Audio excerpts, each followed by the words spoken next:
I've never felt power like this before.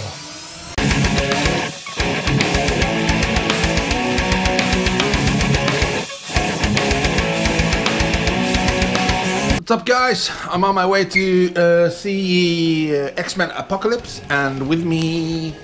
Yeah! Yeah, here's our car.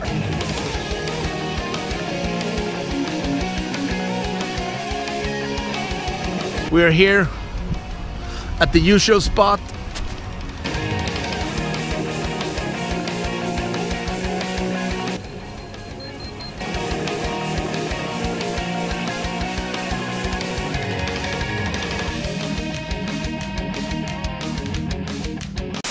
Two hours later.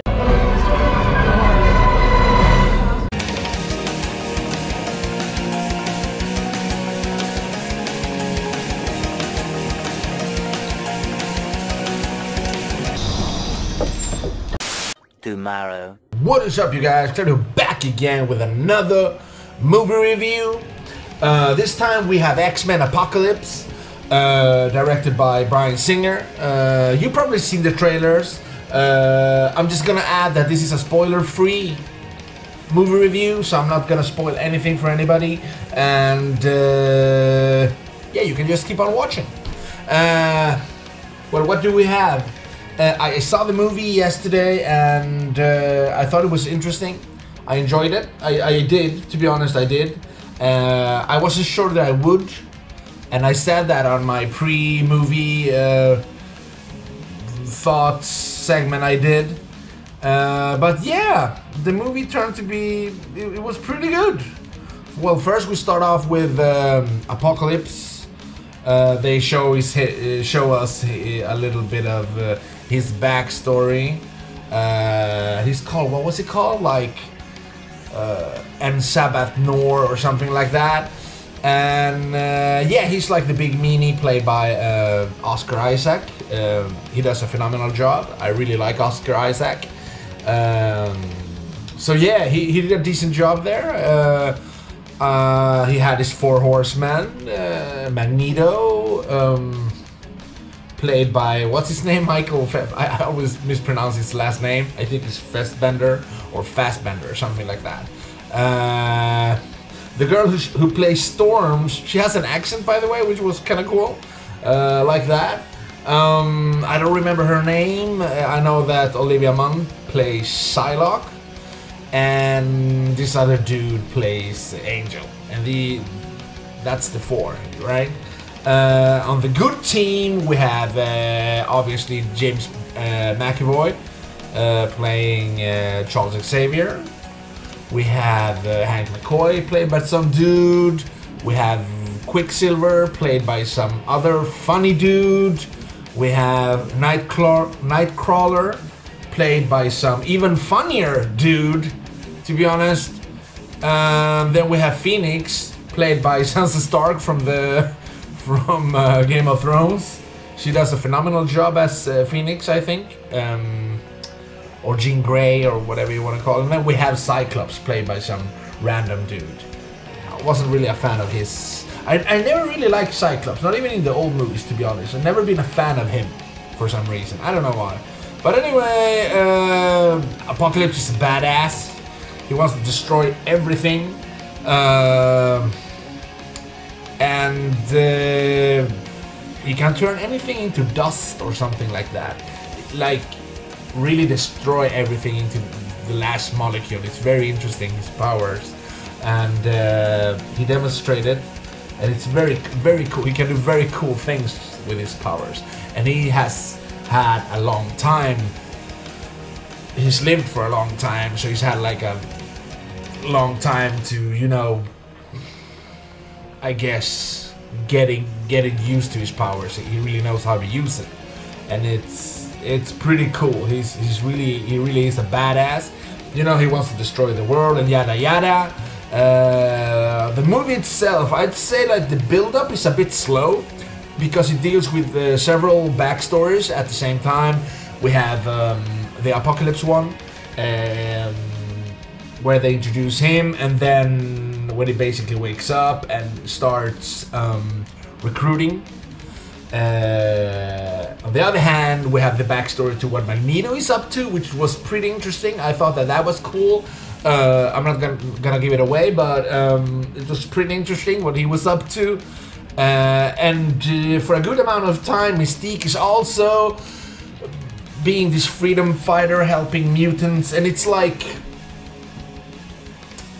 It's a bit slow. It's a tiny bit slow. That's what it is. And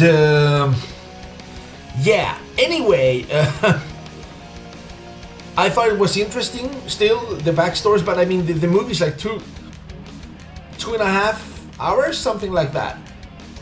That's a long time to be sitting in a theater with the build up, right? We want to get some payoff, or I would have wanted the payoff to come sooner.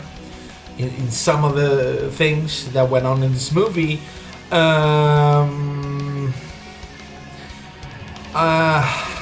are some scenes that are better than others, of course, as in all movies, but in this one particular one was really cool. It involves Quicksilver, and he's at the school. I'm not giving away anything here, I'm just saying he's at the school, something happens, and he takes action. The way they did that whole sequence with him doing what he was doing there is fucking phenomenal. It was really one of the highlights of the movie, I thought. He's a really cool mutant, and he really grows on you throughout the movie. I would wanted more... I think it'd do them good to show him more, because he's a really interesting character, I thought. Quicksilver was really good. Also interesting was the amount of comedy in this movie. Not only from Quicksilver or Nightcrawler, who is like, he's not even aware that he's funny. That's the cool thing about Nightcrawler. He's really is the comic relief of this movie, together with Quicksilver. But also, also Xavier, actually.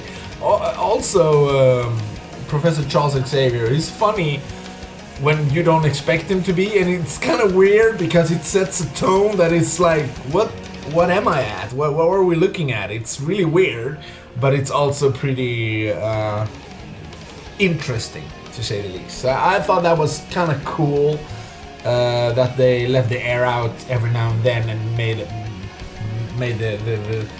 us laugh. I thought it was pretty cool. So yeah, we have what else? As I say, it takes a while for the destruction to begin, and the whole build up makes the pacing, it's a bit uneven, I think. Basically, the X-Men are sent into what I would consider to be, I guess, like a rescue mission.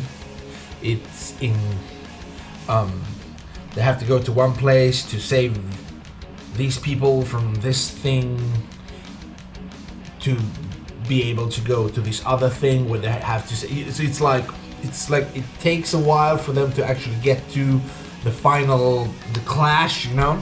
Takes a while, so I'd say that the pace was a bit uneven throughout the movie, and the thing that I knew would bother me. The thing that I knew would bother me fucking bothered me. Mystique. Now, not her as a character from the X-Men, not as her origin, her story, what she's about, absolutely not. But the fact that she's played by Jennifer Lawrence, and it feels to me like they casted Jennifer Lawrence to play Jennifer Lawrence. If that makes any sense. I don't know. What I mean by that is that you basically saw Jennifer Lawrence playing Mystique, but she was in her no makeup, no nothing. She hardly, I mean, it's, I don't know, the whole speech and the whole being a proud mutant and everything, it doesn't really make any sense.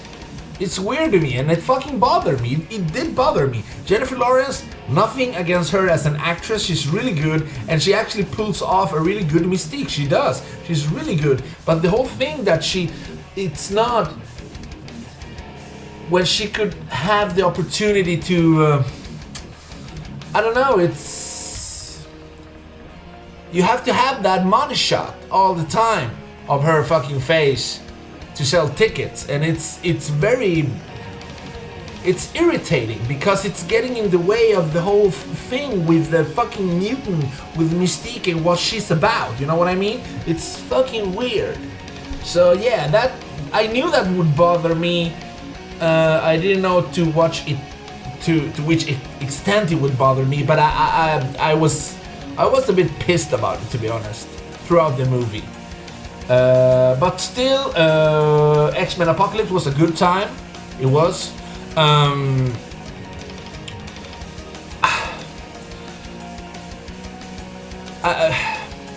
don't know, that was the only thing, that the pace was a bit uneven, and the whole Jennifer Lawrence thing. I mean, it's like she's like a proud liberator mutant, but you don't see her as that. You see her as she actually looks, because she's too busy running around being Jennifer Lawrence. You know what I mean? It's so weird. So that was kind of a turn off. Still, in conclusion, I like the movie. I do. I recommend you to go and see it. It's a good time. Some of the action is actually pretty neat. As I said, the comedy was also on point in some of these. What's it called? Oh yeah, Magneto. The backstory to what he's been up to is really interesting. So that's a cool little thing. I really like the way that Mystique finds her. She helps people, basically. That's what she does. No, she doesn't help people. She helps mutants. She runs into some interesting characters. There are some huge spoilers I haven't talked about because it's a spoiler-free version. But I guess I'm gonna bring those up in my spoiler review that will be up, I don't know, later this week, I hope. With that being said, I don't have a rating system for this. This is not like the best movie I've seen in a while. It's not, but it was entertaining. It was an X-Men movie. I can't complain about the special effects. They were fucking awesome.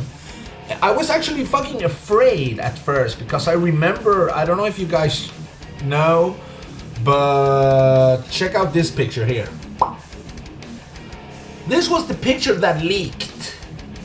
The first picture that leaked from set. Yeah, so that had me worried. But yeah, now, nothing like that. So that's cool. Guys, thank you for watching. Leave your comments down below. Let me know if you've seen the movie or what you thought about it. Also, would you recommend it? I recommend it, even though I've seen better movies. I think I've seen better X-Men movies as well. But this wasn't bad. It wasn't bad. I think that this was a decent follow-up to what's the other one called?